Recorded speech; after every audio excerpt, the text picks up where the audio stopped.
So good evening, everyone, and welcome to the CSH. This evening, we are delighted to have with us Gyan, Prakash and Rajiv Bhargav as our main speakers. So before I will let Professor Gyan Prakash present his work, I will just briefly introduce both of them, even though, as we know, they do not need any introduction. So Professor Gyan Prakash is the Dayton Stockton Professor of History at Princeton University. And as we know, he's one of the most prominent historians of modern India. He's also strongly associated with the Subaltern Studies Collective, of which he was a key member until the dissolution of the group in 2008. His field of research concerns urban modernity, the collective genealogy of modernity, and problems of post-colonial thought and politics. Professor Prakash is the author of a number of acclaimed books, which includes Bonded Histories, Genealogies of Labor Servitude in Colonial India, Another Reason, Science and the Imagination of Modern India, Mumbai Fables, and most recently, his Emergency Chronicles, Indira Gandhi and Democracy's Turning Point, which was published in 2018. Professor Prakash also co-authored Worlds Together, Worlds Apart, and edited several volumes, including After Colonialism, Imperial Histories and Post-Colonial Displacements, as well as The Spaces of the Modern City, Noir Urbanisms, and he co-edited Utopia, Dystopia, Historical Conditions of Possibility.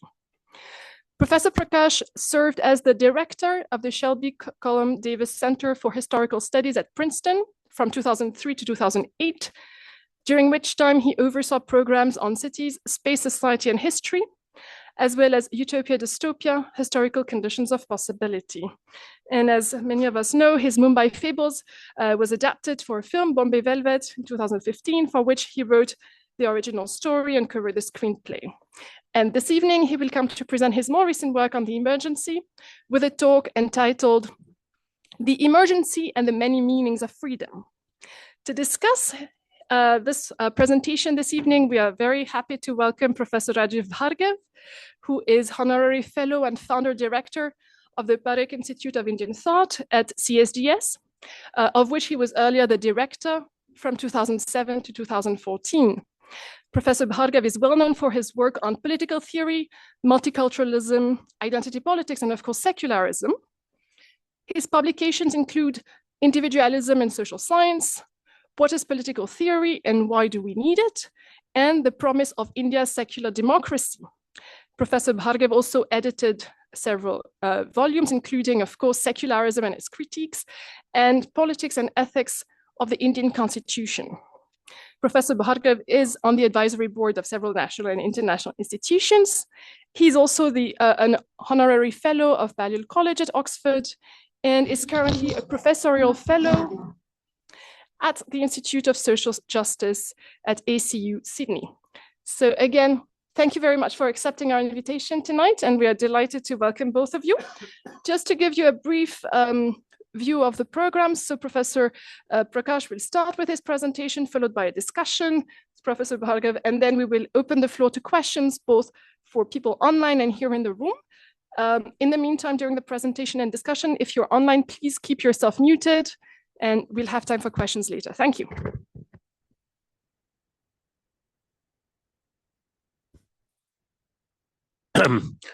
Hello. First, thank you, Laurence, for inviting me, and for the Center for Sciences Humaines for hosting me, and to Rajiv Bhargav for agreeing to be the discussant. So what I have to present today, it comes from an article that I've written for an anthology on emergency that's going to come out later this year.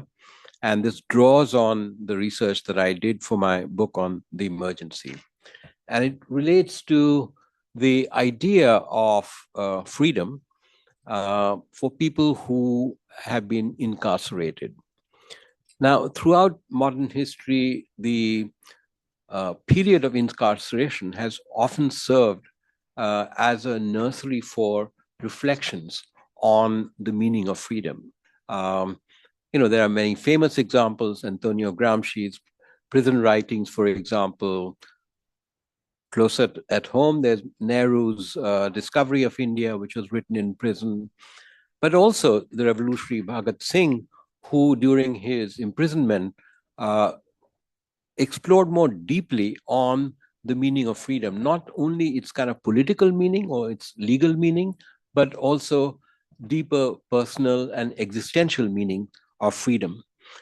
Arthur Koestler, for example, he wrote, when he was imprisoned during the Spanish Civil War, he wrote, "I've never been so free as I was then. Facing death, we were free, men without shadows, dismissed from the ranks of the mortal. It was the most complete experience of freedom that can be granted a man." End of quote. Hindi novelists also in the 1930s and 40s, as we know from Rahul Govind's work, also reflected deeply on the meaning of freedom outside its kind of political meaning. So in the realm of family and personal life. Hannah Arendt spoke of freedom in that space between no longer and not yet, because she thought that was that moment of fluidity that opened many possibilities of freedom, many possibilities of imagination that were not constrained by no longer and not yet. So what I want to do today is to explore how did people who were in particular Pramila and Madhu Dandawate, who were incarcerated during the emergency, how did they reflect on the meaning of freedom? And how that meaning of freedom was not limited to just its political and legal meaning, not just in its institutional sense, but also in more profound sense of freedom,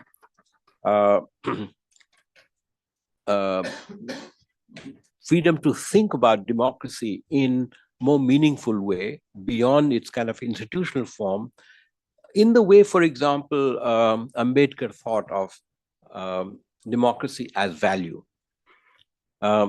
So I want to ask, did the meaning of freedom, or did their reflection of freedom explore these multiple dimensions of freedom, or did it stop at the door of political liberalism, which is, its political and legal meanings? And I do this by looking at the exchange of letters between Madhu Dandawate and Pramila Dandawate during the time that they were incarcerated.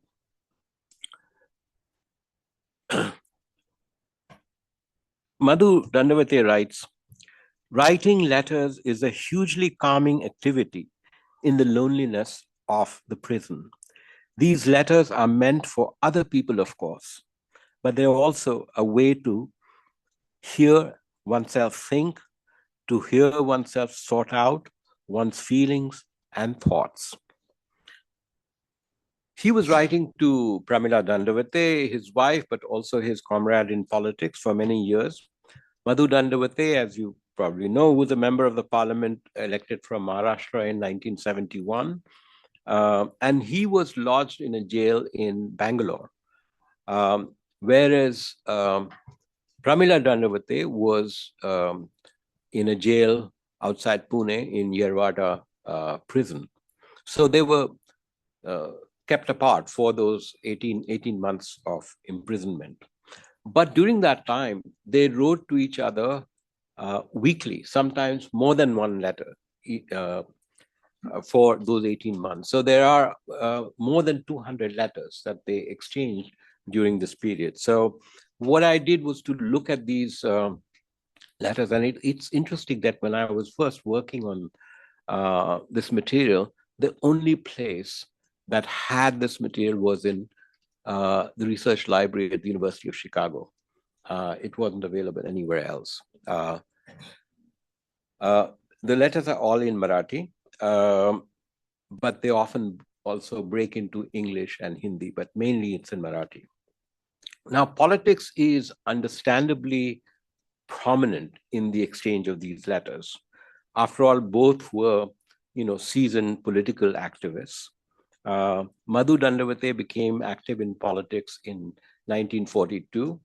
And then later on, he became a lecturer in college in physics in Bombay and joined the Socialist Party and remained active in politics while he was a professor of physics, and then was elected to the parliament in 1971 and was elected 4 times subsequently.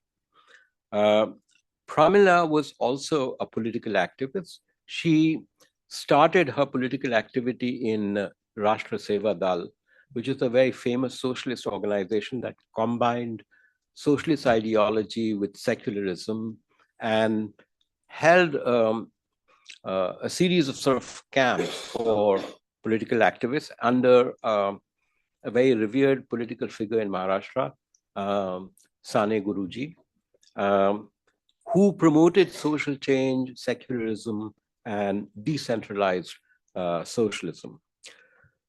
So through their activities in socialist activities, they came to know each other and married in 1953, and then subsequently became partner in politics. Yeah. She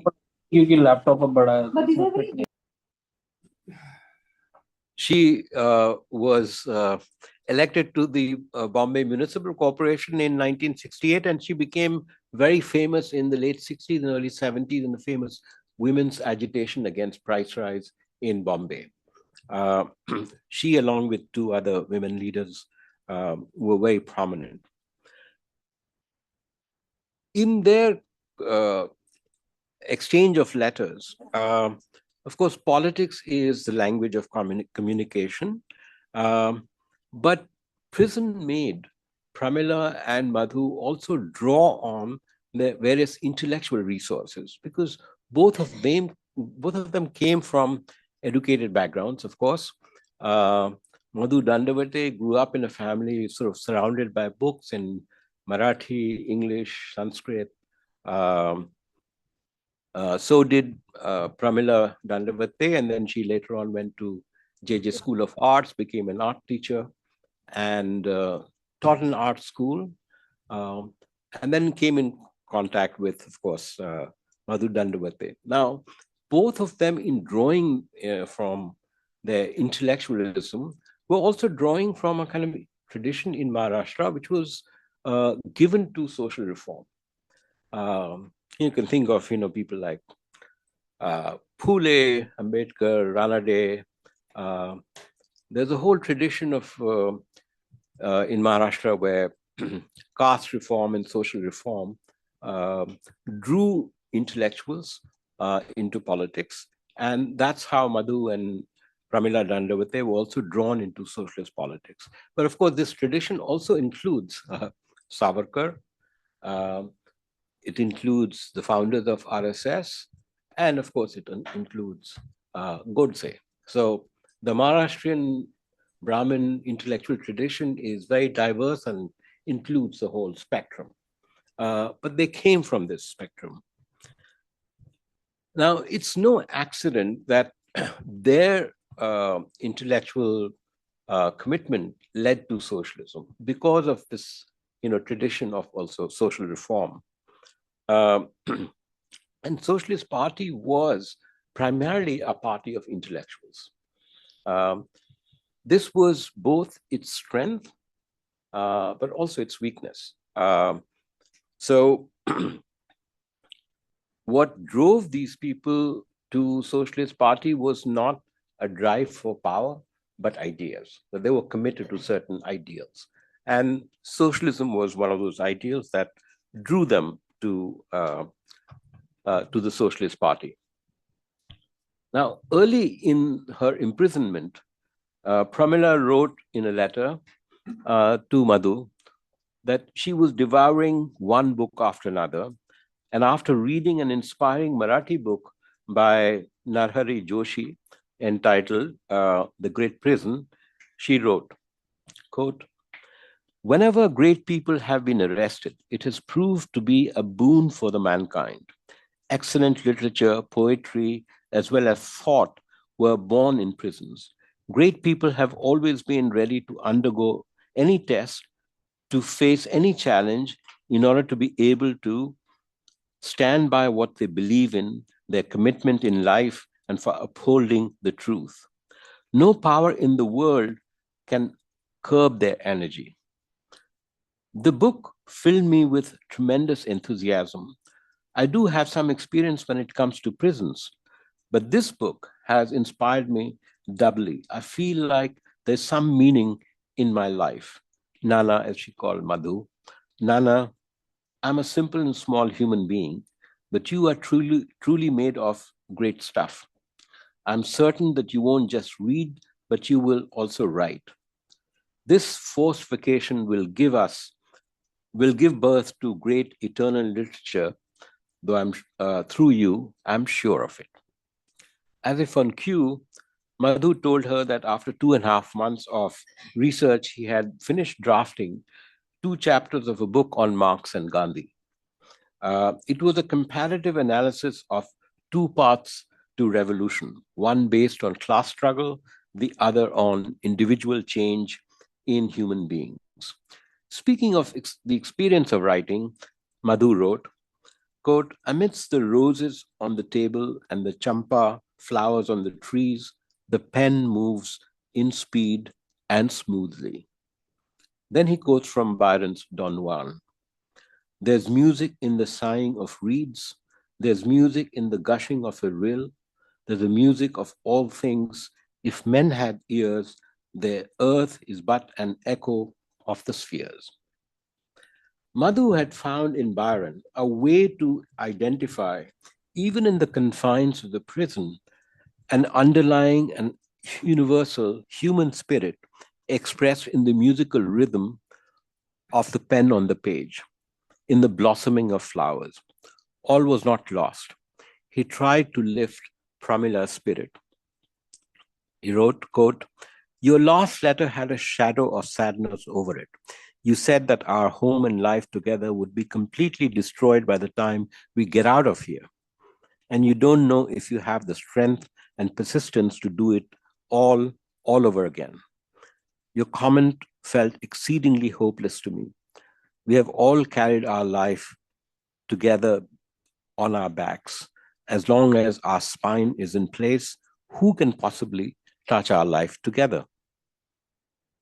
There was nothing wrong with their spines, but incarceration sparked reflections on the broader goals of JP's total revolution. Pramila would often return to it, exploring its meaning in various ways. Clearly, to her, it meant something more fundamental than the usual institutions of democracy, party politics, elections, freedom of the press, etc. She wrote, quote, our society needs a cultural revolution in the true sense. She wrote this while decrying religious observances by the RSS inmates as counter-revolutionary and casting doubts on those activists who mount the slogan of total revolution while espousing religious ideologies.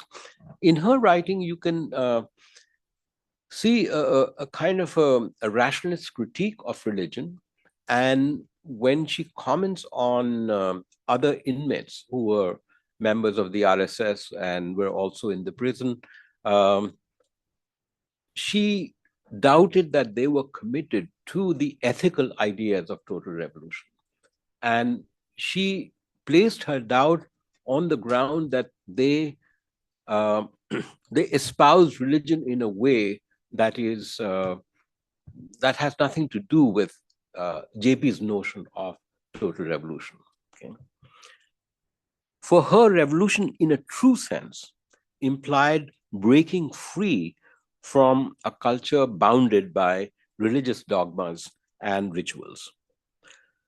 So underlying this committed to revolution, in her idea of revolution, was a staunch advocacy of freedom. Like Madhu, she frequently turned to Marathi poetry to express her thoughts and freedom. She sent Madhu 2 Marathi poems. One was called Bhinta, means the wall, by a famous a Marathi poet called Mangesh Padgaonkar, and it was published in a Marathi magazine. So she transcribed the poem for him. The poem reads like this: There is a wall around me, a wall around you, walls everywhere you look, walls all around, a wall of fear. Walls have ears, and so each wall has a fear of other walls. Each small wall, a large wall, invisible, suffocating. The walls will become a habit, a wall of habits. The wall needs discipline. Discipline needs walls. 1, 2, 3, 4. The wall makers are smart for sure. Say, hail the walls, salute and hail the walls. She transcribed another poem called Mukt, or Free, by Kusumgraj, again a very famous Marathi poet. The poem read like this: A cage is broken, and the free bird, with the blood from its wounded wings, draws red, winding lines on the green soil as it flies. Flies towards its nest, perhaps towards its death, but the sky that looks at it with sympathy cannot take away from it its blood-soaked happiness, pride of having broken the cage. Now, expressing captivity and freedom at the level of the phenomenological experience, the poem spoke to their existential conditions of incarceration. The public sphere of freedom could be read in them, but their power derived from the poetry's attention to something bodily, a sensory experience of confinement and of breaking free. The deeply intertwined experiences of public and personal incarceration could be read in the dense, compacted language of poetry. At the personal existential level, the separation forced by their incarceration in two separate jails was hard on both of them.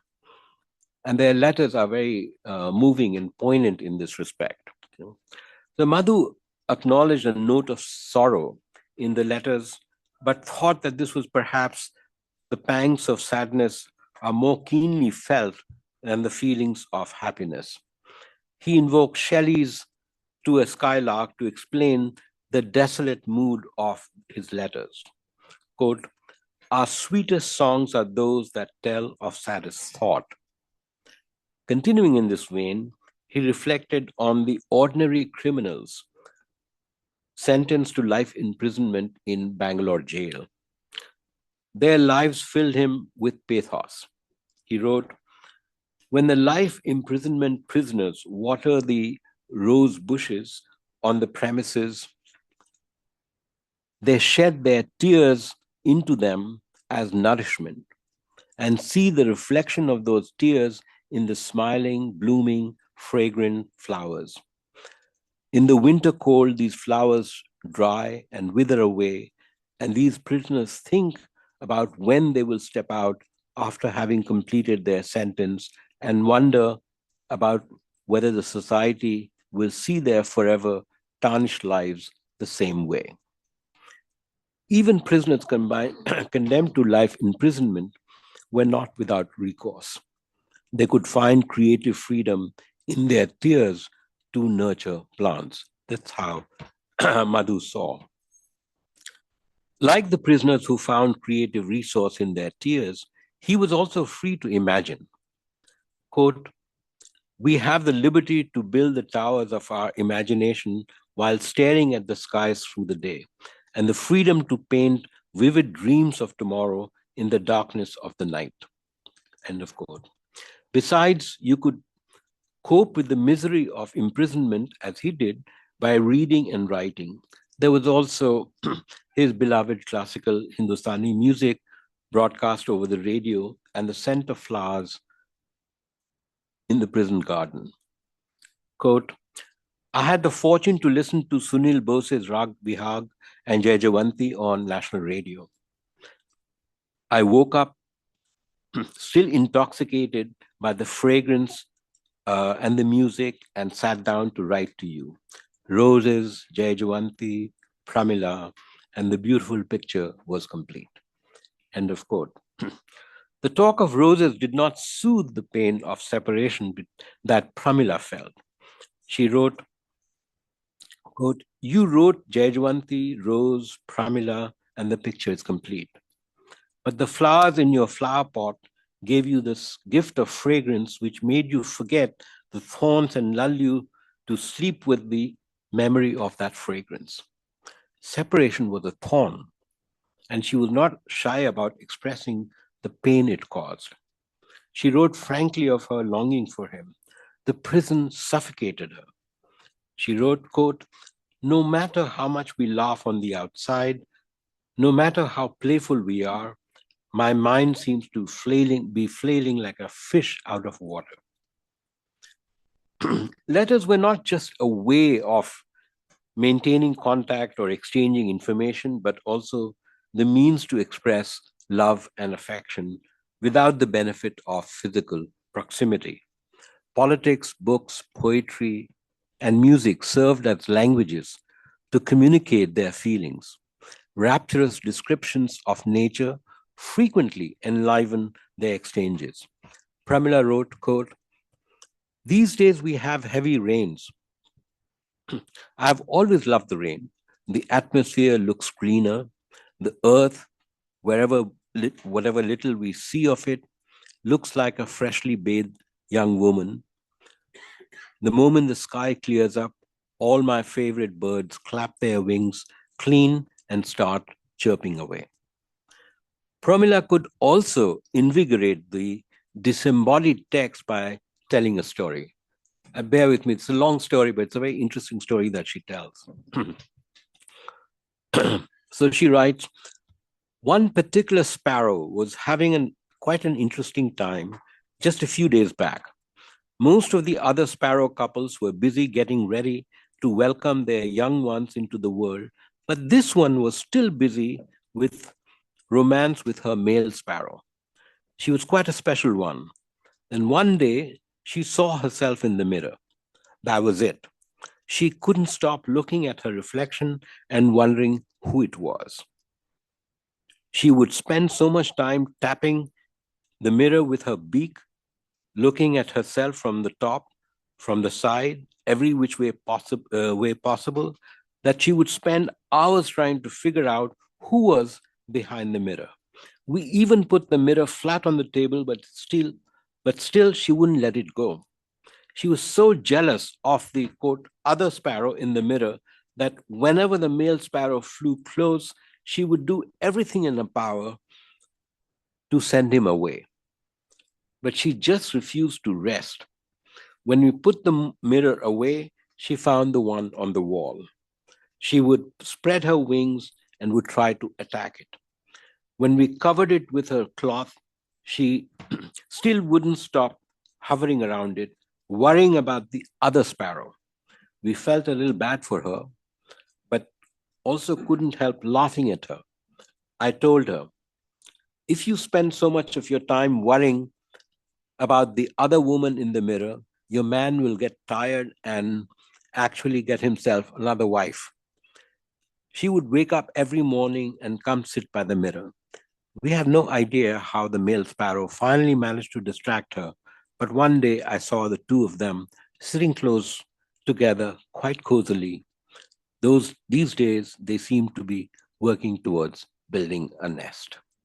It's a long story she tells, In Pramila's storytelling, you can read expressions of the intimate self, and you can observe a capacity to identify the delusions of self-reflections in which she could appear as an image of the other. Imprisonment placed constraints on this intimate self, but did not crush it. The self, confined and troubled, found expression in the storytelling of sparrows. Being placed behind bars did not crush it. If anything, the self's awareness was intensified. She approached Madhu for being emotionally restrained. She wrote, quote, We do a public reading of your letters, she told him, because they weren't they aren't written to your wife, but to your co-revolutionaries. For, quote, even though your letters are beautiful, barring perhaps a sentence or two, they are entirely objective. There's hardly anything subjective in them. In fact, Madhu could also be subjective. In a letter, he remarked that the past 23 years of their married life had passed in a rush. Quote, as though in revenge for that, we have been forced into this solitude at the prison. That tranquility has made it possible to immerse oneself in the memories of the last 23 years. Then he turns to poetry to express his feelings. When the fire simmering below is brought billowing to the top by memories, my skin comes alive with the thoughts of you, and the distance hurts.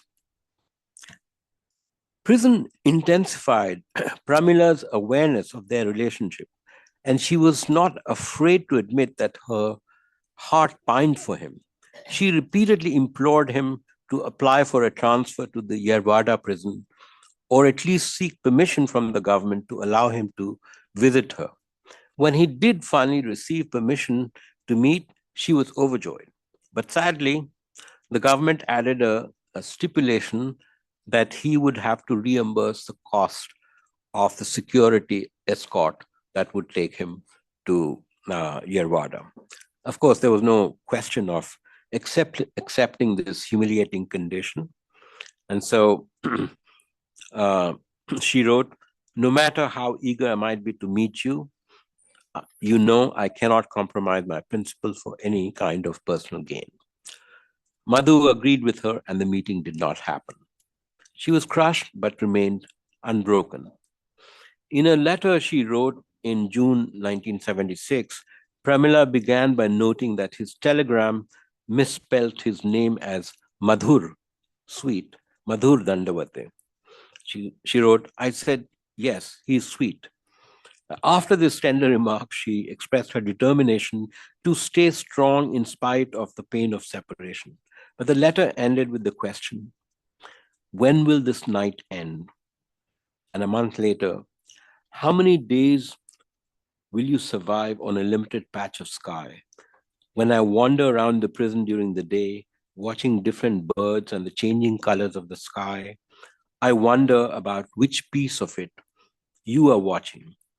When will this never-ending night lead to dawn? Madhu was also disappointed by their aborted meeting, but did not dwell on it. Instead, his mind turned to the larger political meaning of their condition. Thus, on August 9th, a week after she wrote about the limited patch of sky, Madhu wrote about the day's meaning. Remembering that August 9 was the day of the Quit India movement, he quoted a famous verse from, of course, Faiz Ahmad Faiz. What he did was he actually quoted the poem in Urdu and then translated it into Marathi.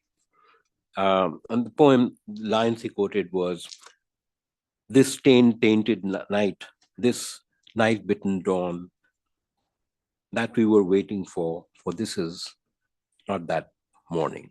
Yes, Subha Azadi, that's the famous poem.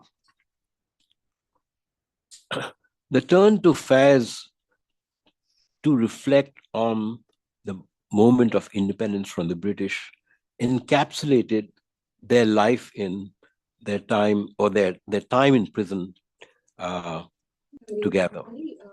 Regarding 23rd Jan's consultation for the field visiting, so it is not in Bhopal actually. Shweta had confirmed from I guess something. So you can announce. If you're online, can you please make sure that you're muted? Thank you.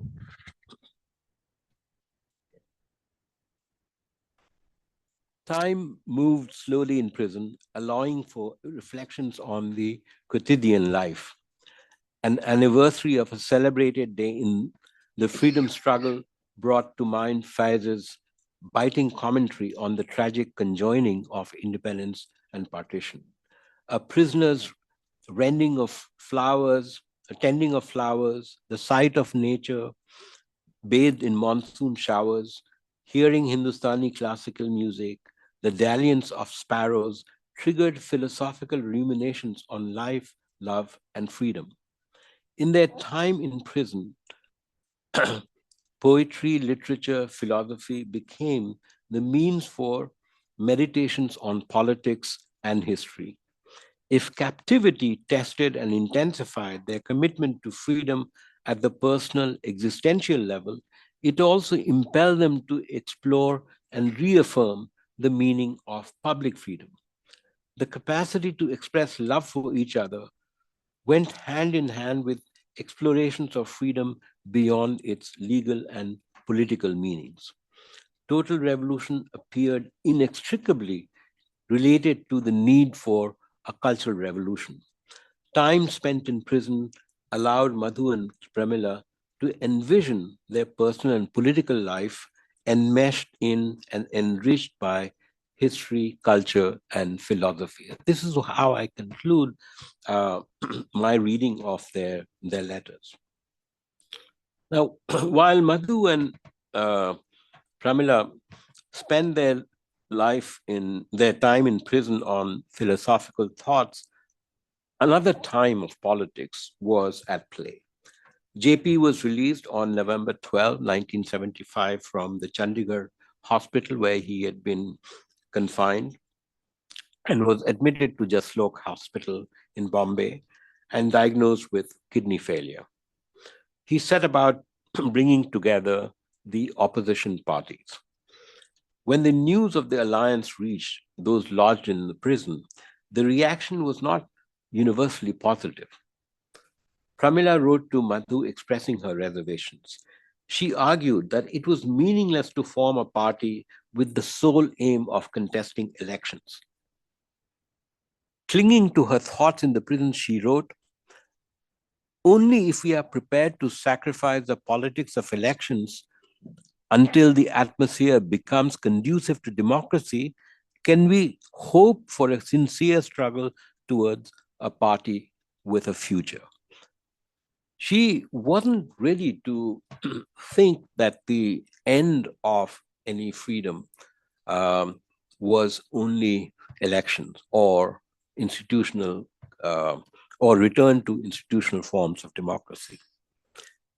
Perhaps in reference to a speech Madhu had given in prison, recanting his earlier views of the RSS and stating that the organization was the closest to Gandhi's ideals, she wrote, "Gandhi's commitment to Hinduism was inclusive. His idea of Hinduism was a secular one. And these people who rely on religious bigotry and hatred, what do these two ideas have in common?" She had not gone to prison just for a parliamentary alternative to Indira, but for total revolution. Pramila was not alone. The veteran socialist leader S.M. Joshi received letters from many party activists expressing their disappointment with the plan to join, quote, the rightists and the communalists in this new party. N.G. Gore, the senior socialist leader, responded to these doubts. The plan for the unification of opposition parties should cause no surprise, he told Madhu. It was, after all, the culmination of what JP movement was leading toward prior to the imposition of the emergency. At this, Madhu threw in the towel, and he agreed with the plan for the formation of Janata Party. He wrote to Pramila explaining his change of heart. He said, if they were to withdraw or object at this stage, JP's credibility would suffer. If there's no parliamentary alternative left, or then what we would have squandered everything for nothing. Prison had served as a time for reflection on the meaning of freedom, both in the public sphere and in personal relationship. But then the time of pragmatic politics took over. And in this time of pragmatic politics, as Indira's decision to hold the elections spread, the structure of politics just did not allow for the politics freedom that Madhu and Pramila had explored during their time in imprisonment. The imprisoned political leaders who had resorted to insurgent poetry, literature, and philosophy to explore and extend the meanings of freedom resigned to its restricted meaning in political liberalism. Succumbing to the structure of party politics was a choice they made. He more readily than her, although they could have chosen differently. They could have stuck to the more philosophically expansive idea of freedom that they had discovered in prison, but chose to bend to the pressure of political liberalism. In this respect, Gandhi offers an exemplary sense of politics of moral commitment. Ambedkar is yet another example. But these socialist leaders, after the time of imprisonment, bent to the demands of practical politics. Determined to defeat that woman, as JP had said, JP took the lead in bringing together these non-communist opposition parties. It wasn't easy, and not everyone was convinced that a political party like Jan Sangh could be trusted to dissolve its identity in the new party. But and then there were personal ambitions of leaders, but somehow JP managed to cobble all this together. What clinched it was the announcement was by Indira Gandhi on January 18, 1977, that national elections would be held in March. Janata Party was formed. It demanded the release of arrested leaders. Indira complied. Madhu had already been freed, arriving at Dadar station in Bombay on January 1st, 1977. And Pramila wrote he was greeted like a champion wrestler. 3 weeks later, Pramila's long night also came to an end. The socialist couple, now united, immediately plunged into Janata Party's election campaign against Indira. The wider reflections on freedom were forgotten. Thank you.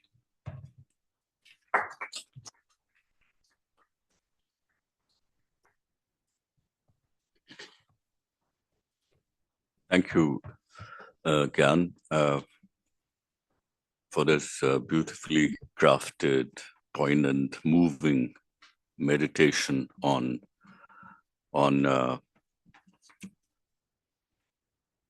life in a prison and thinking about freedom during incarceration.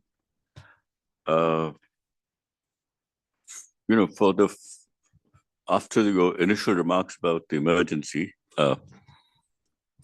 for about 30 minutes or so, I was wondering what the term emergency was doing there. And then I realized that it has a very important place. Because for two reasons. One is that we have to make a distinction between, what might call strong incarceration. And I think Madhu Dandawate referred to it when he said, or Pramila, what must life be like for those ordinary criminals who are facing life imprisonment? Madhu, yeah, Madhu. So imagine people literally in chains, not enjoying their solitude, but completely alone in solitary confinement. What would life be like for them? As distinct from people who are designated political prisoners, who can move into open spaces, who can, if occasionally talk to other people, relate to other people, and who have the instruments, pen and paper, to put their thoughts on paper and to have a long reflection on what it is to be in prison.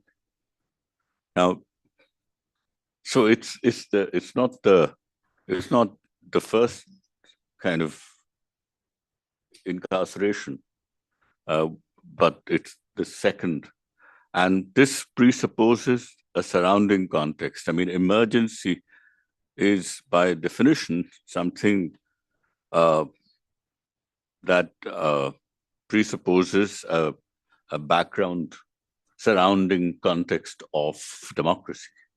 It's freedoms and democracy are suspended temporarily, either because of the threat of war or civil war or some natural disaster or some massive internal subversion, with the promise that the moment these conditions cease to exist, democracy and freedom will be back. Now, so this is a particular context of surrounding, democratic, liberal culture, and when middle-class people who have lived through democracy and who have enjoyed these liberties, including political liberties, are suddenly thrown in prison, they have that whole cultural equipment to enjoy certain kinds of freedoms, even though for that particular period, those freedoms have been suspended. And so, in a sense, I can understand how, people who are who are caught in the nitty-gritty of movements or politics, of interpersonal relationships of various kinds, how they suddenly are thrown into prison and they begin to enjoy it for a while. No things, no people, no relations. It's a moment of solitude, for some time at least, and it's a moment for deep self-reflection. You are confronted. Yourself is confronted immediately with the whole world, bare world, and you're abstracted from all the problems for the time being, and it's not something that you've chosen. You've been forced, and so I'm not surprised that there are a lot of people who have done a tremendous self-reflection during imprisonment, because of this background culture, that I've just spoken of. So, yeah, and you described it very well, very impressively. But I just thought that on the meaning of, the emergency, it does play a very important role, because there is both a background of democracy and there is a future of democracy. I wonder what it would be like. I mean, I don't know what Gramsci's, I don't know what but under fascism, under acute dictatorships, for middle-class people. I mean, imagine if people were thrown into prison and they were not allowed to, they were in solitary confinement, Nelson Mandela, for example, or if they were not allowed to move around, they had no pen, no paper, nothing. I mean, I don't know what it would be like, for how long they would be able to enjoy this, how much can they write in the way in which, forever. So, yeah, so this emergency, just a thought about the absolutely important role of the word emergency and the context of emergency for this kind of literature and for this kind of deep reflection on freedom, which would not be possible otherwise. That's one point. I've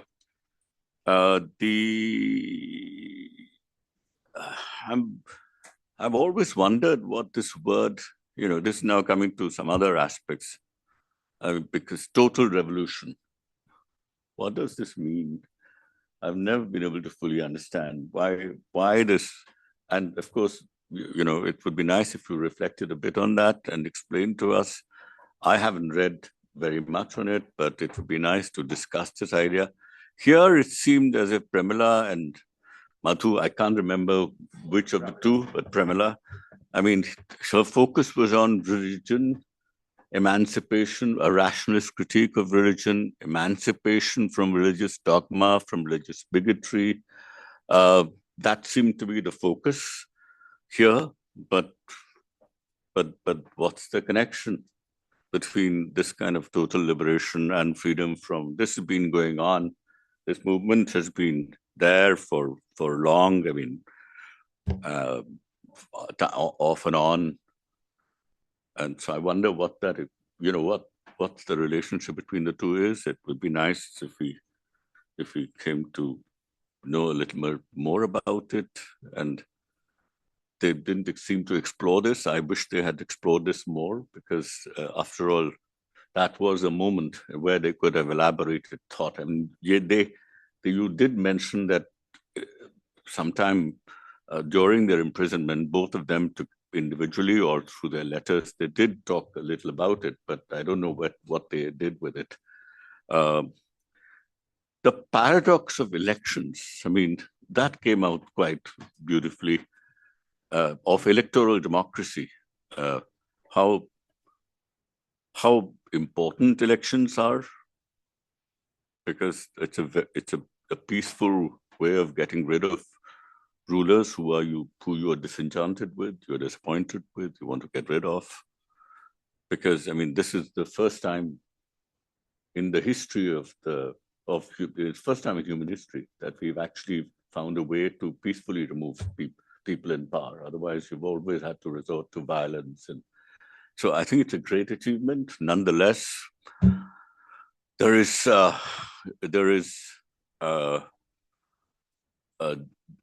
such a trap, as most people on the left have known. It once both necessary and in many ways it swallows up a lot of that energy that is needed for a vibrant democracy. Everything goes into elections and then there's nothing left. I mean, forget about all the other social and intellectual, all sorts of other problems that you have to resolve. So I think they could have thought more about it. I mean, this is a time when I think there was too much, I mean, from the little that I've heard, and this is not a critique, it's just, I'm just wondering, too much on this existential freedom, which is great, I mean, but I mean, after all, your political freedom has been taken away. So what thoughts do you have on the meaning of political freedom and how to expand its horizons and how to think more imaginatively about it? I mean, is there something that they gave on that? I'd certainly like to know about this, and perhaps more reflection on the deepest value conflicts that all of us have. This relates to the point about elections as well. But this is a time when they could have thought about how it's virtually impossible to live a human life without, from time to time in that life, feeling torn by this and that. How it's, the moment you commit yourself to realizing one thing and spending all your energy on it, there are a whole lot of other things that you begin to neglect. And the gain on one side suddenly is dwarfed by the losses on the other side. You want both, but you cannot really have, you end up with gaining something which becomes more and more meaningless, and of losing something which is, in a sense, retrospectively seems to be more and more meaningful. And I think that's again something that this 18-month-long reflection, I think, could have occasioned. I'm sure it may have, but I wonder if there is something there. Well, I suppose, yeah, I mean, when I had no idea, I didn't know that freedom is such an important a part of this. I basically what I had heard was Gyan is going to talk about emergency. You better respond to it. And I said, okay, I'll have to go back to 1975, and because I lived through that period, I'll try and respond to that. But yeah, it's been a completely different. I never expected this paper, but thanks. Yes, no, but I mean a little bit of, I think थोड़ा सा फेंक देना था कि ये बात करूँगा, तो मैं थोड़ा और prepare करके. But I was thinking about, I was thinking about all sorts of the continuum between democracy, dictatorship, autocracy, and the idea of the emergency somewhere thrown in between, and all sorts of political issues. But of course, that's not. It's great to hear you. Thanks. Thank you. Thank you, Rajiv.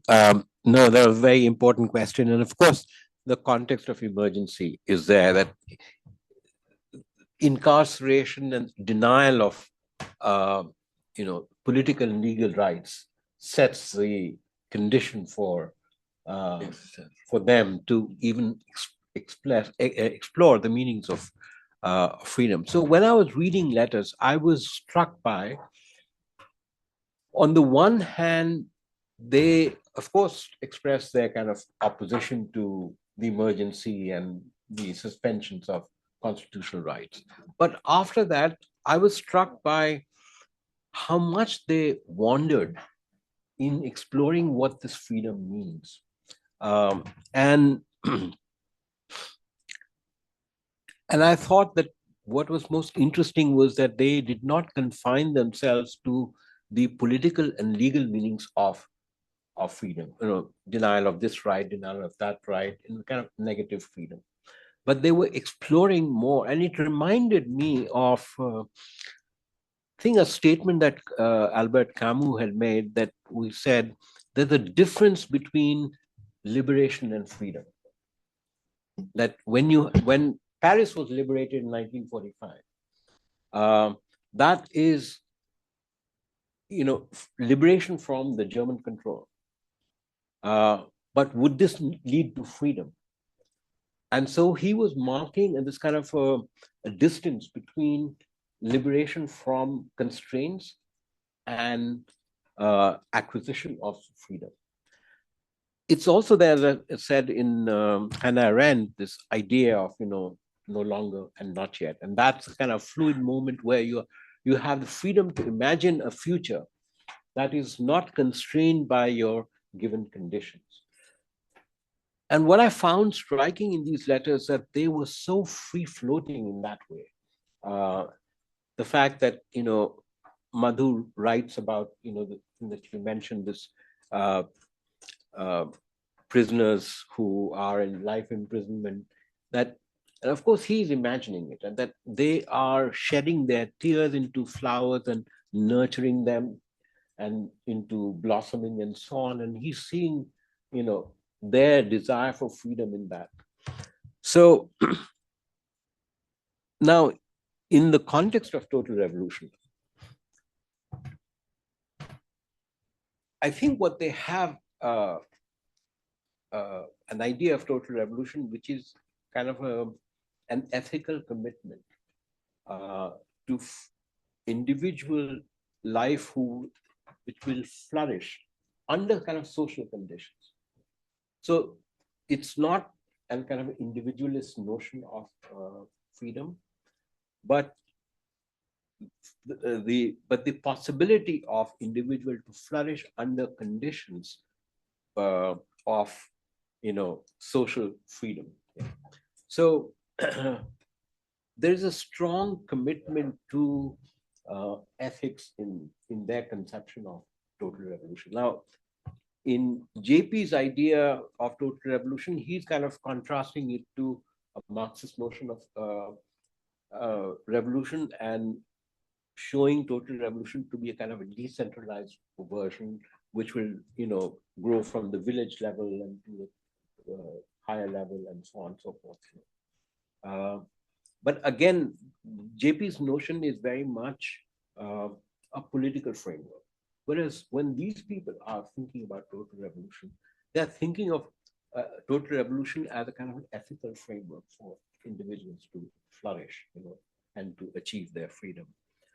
They don't write very much on it. Actually, Pramila reflects on it much more than Madhu does.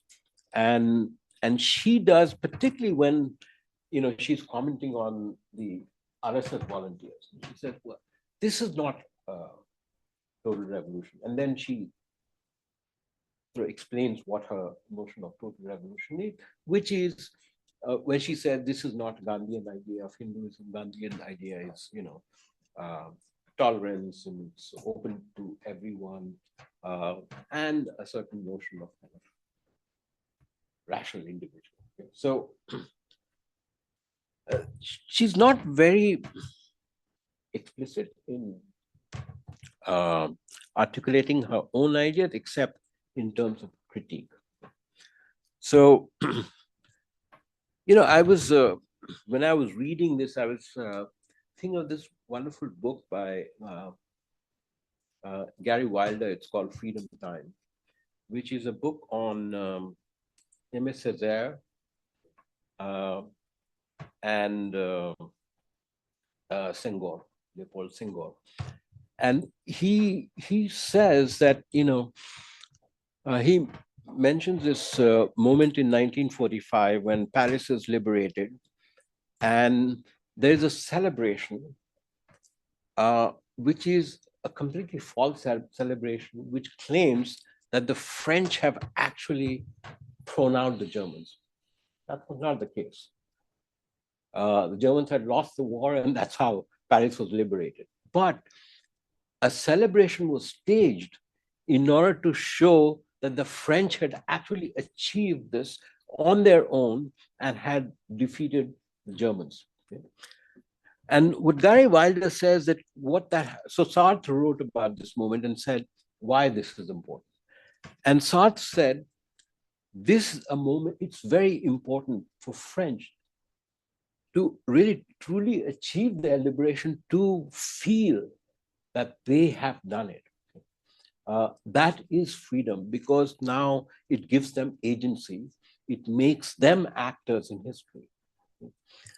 So it may be mythical and so on, but that's not. So I was reading this, and that got me thinking when I was reading these letters that, obviously they are also thinking of freedom not in its kind of sense of political liberalism, that we need this right, that right, and so on, that it must mean something more. Okay? And so they go all over the place, and it's telling that they resort to poetry, because poetry is kind of a compacted language, allows them to say, a number of these things, So, that poem about the wall, or about Muk the free, that the bird, flies away. So there is a reference to political status and political imprisonment, but also there is a reference to freedom that is, greater than just having these rights. So, I mean, I think that's exploration. Now, you mentioned, the time of the prison where it allows you to reflect on this. Actually, even Nehru, in his discovery of India towards the end, he talks about, being in prison and what that allows you to reflect on. And he says, when I come out, I feel disconnected.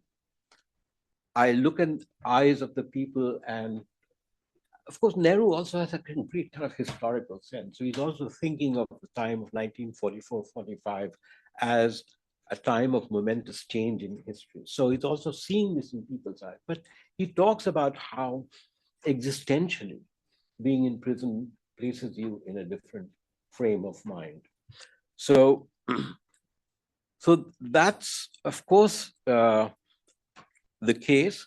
And then I think that there is a temporality to party politics, which allows, okay, elections are going to be held, there are these political parties, there's an opponent, and you have to decide all this by now. You can't keep thinking about it.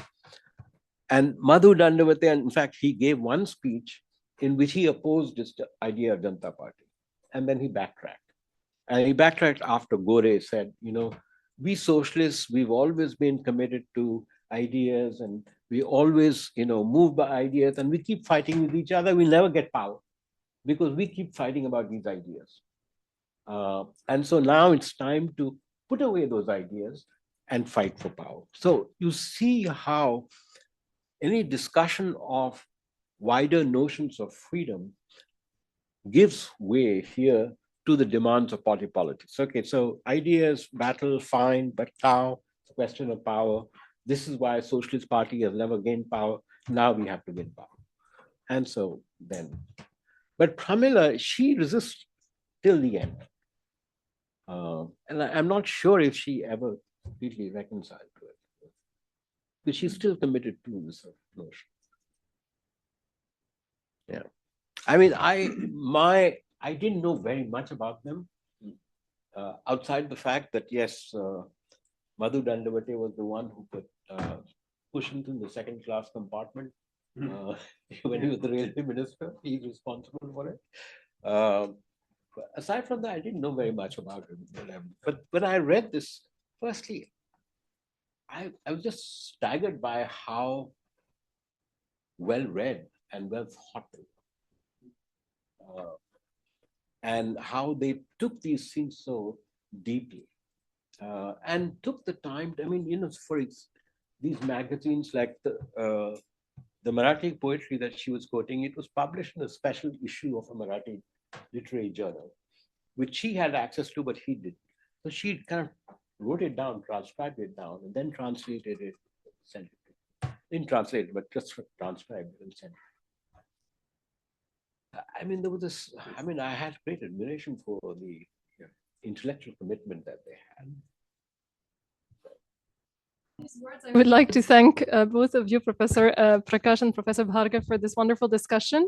I'll just quickly announce our next seminar session will be on 10th of Feb with Christophe Guilmoto and Himanshu, who will talk about a completely different topic, the Bihar caste census and its implications for understanding caste and tribe inequality in the state.